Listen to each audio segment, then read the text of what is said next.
Hey, I'm Larry Ridley, and this is the NFL on EA Sports. Tonight's matchup features two quarterbacks who will be trying to lead their team to victory. It's Carr's Raiders going up against Smith's Chiefs. With that, we're up to Arrowhead Stadium in Kansas City, where we welcome in our broadcasters, Brandon Godwin and Charles Davis. All right, Larry, from one of the loudest venues in the NFL, there's a look at Arrowhead Stadium here in Kansas City. Today, it's a matchup in the AFC West between the Oakland Raiders and the Kansas City Chiefs.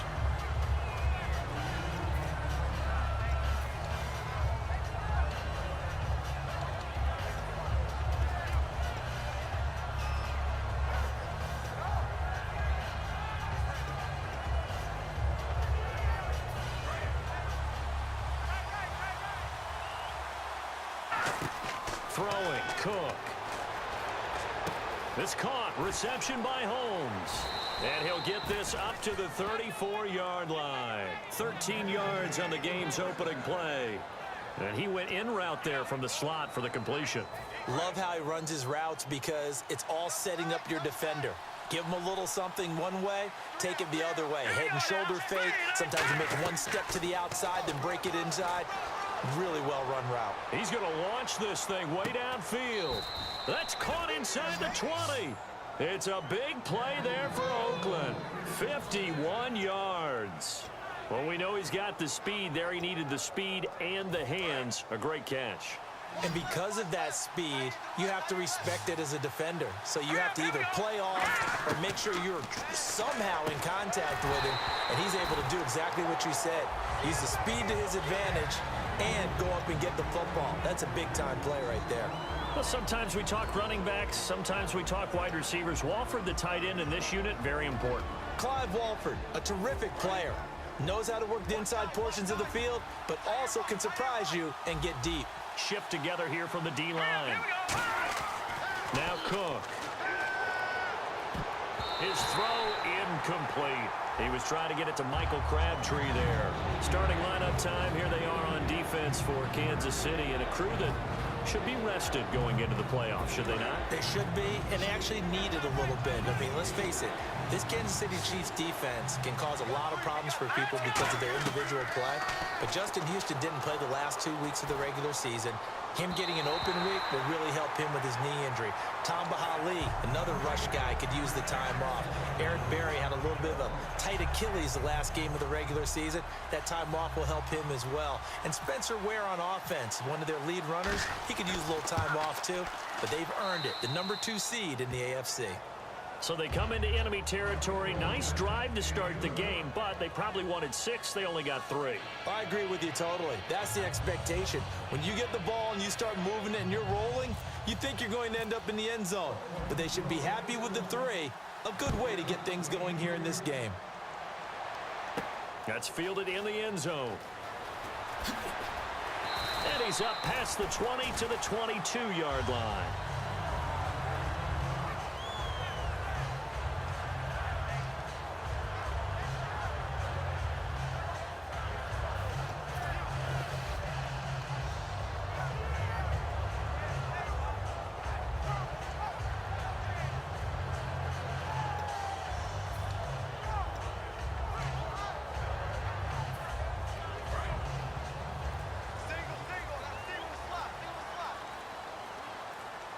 They come out here in the eye. Just beating the play clock, Smith. And his first look is incomplete. The veteran Jeremy Maclin was the intended target, and that'll bring up second down. This is the offense we're going to see coming up in this one, and Travis Kelce will be key. What a tremendous weapon he is, especially in the red zone. Knows how to find the end zone when running his routes. 10 yards still left on second down.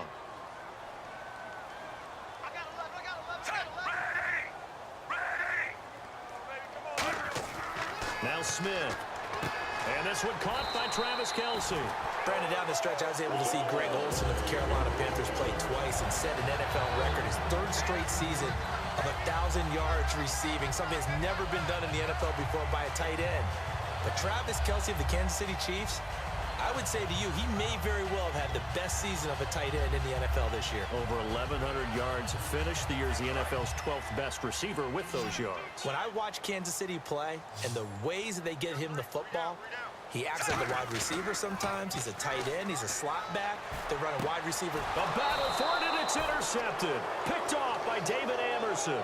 And his guys will take over at their own 44-yard line. And now here come the Raiders. And they split the uprights last time for 3. They've got the lead. They're not going to play this conservative. They're not hoping for another field goal. They're hoping for a touchdown. I'm with you on that one. I like where your head is. I like the way you're thinking because you're exactly right. Trying to sit on a lead and play that way, that doesn't work too well for most teams. Run your offense. Run what you do best. Exactly. Put it all the way down and try to increase your lead in a big way. And the best way to do it, touchdowns. It's a tried and true formula, and I don't think it'll change for as long as we play football. If someone's trying to throw the ball and you can put pressure on them and make it tough, that's only going to help your defense. Yeah, he's since being hurried. He got rid of it before taking the hit, but incomplete. And some changes here as the D-line separates some. He'll try again with the arm here on second down. Finding his safety valve here. That's complete. It's a gain of 11 yards that time, and it produces a new set of downs. I know most of the time when the ball's in the air, you're thinking wide receiver, tight end, but running backs, they can be a big part of any passing. Fresh set of downs here. What's left? What's left?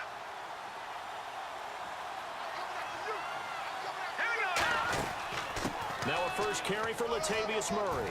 And he's going to be stopped at about the 37. Well, for Murray, only 5 carries in the Raiders' final game of the regular season. And his head coach, Jack Del Rio, to the media afterwards is like, well, he only got 5 carries? I think he wanted him to get a few more, but maybe he'll be well rested. I always love it when I hear the head coach do that after a game. I always think to myself, well, just click on the headset and tell the offense coordinator to run him a little bit. You're the boss. I mean, you're in charge, right? But I do know this. The flip side now comes into play. He only got the 5 carries in the last regular season game. They don't have an open week, so now he gets a little bit of rest in that game, which should help him in the playoffs when they play next week. Michael Crabtree, the intended receiver, and it's 3rd and short.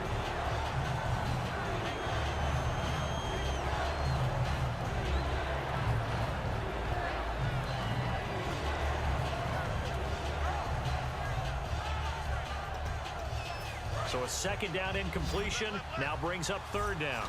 And on the outside, they're playing press coverage.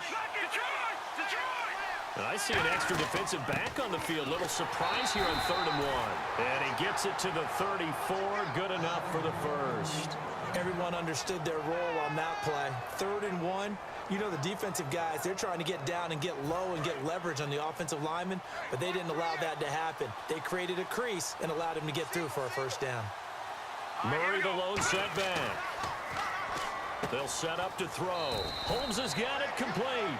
5 yards on the catch there. Brings up 2nd down. In recent years, the slot receivers really gained stature in the NFL because they can do so many things. Yes, they can line up wide like your normal wide receiver, but to have that kind of courage and toughness to run routes in the middle of the field and become dependable targets for their quarterbacks and move the sticks, those guys are worth their weight in gold. 5 yards left for the offense. It's 2nd down.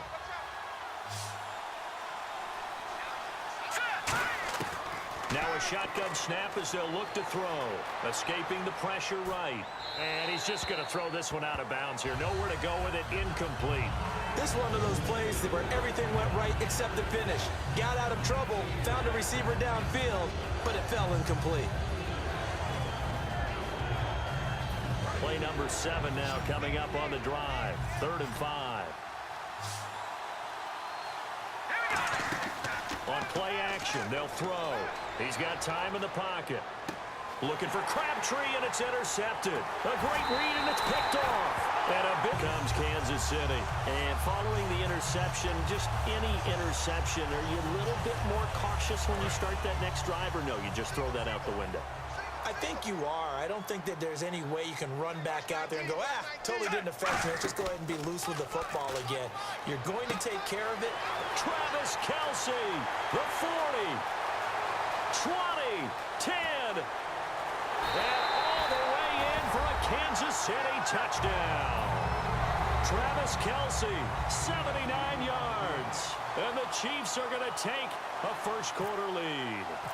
When they drew that up, I don't think they envisioned it ending in a house call, but he got it and took it all the way home. Really impressive run after the catch, wasn't it? That was really special by him.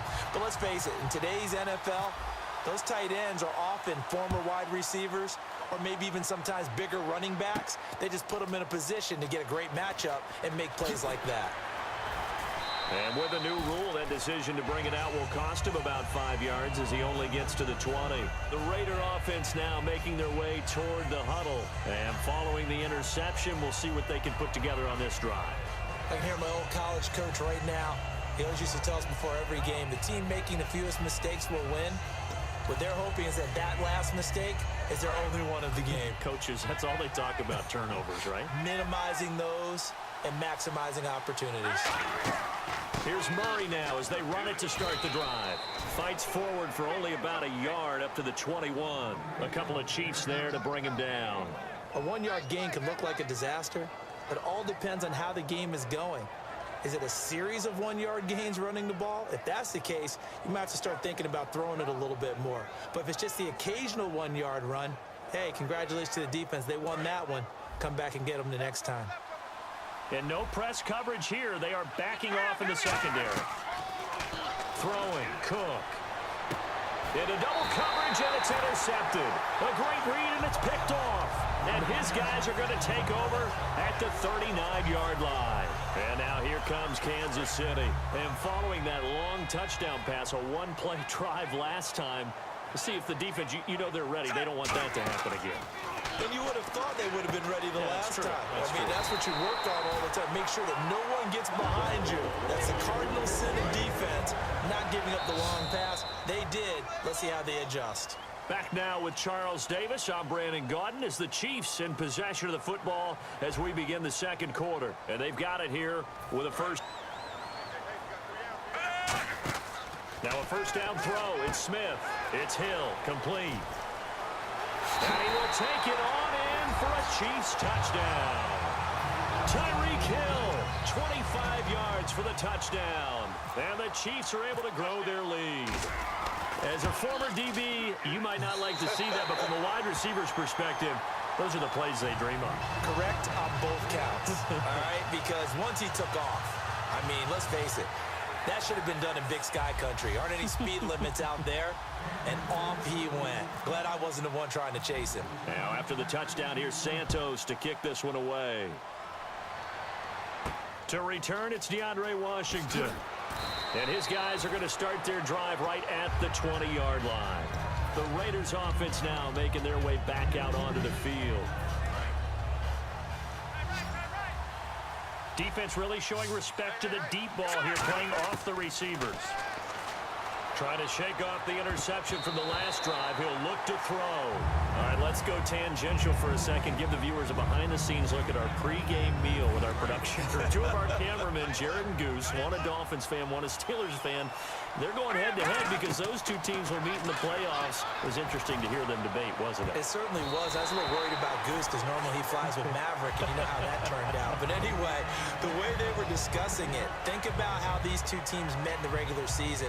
Miami, 1-4 at the time, they beat Pittsburgh in a big-time upset.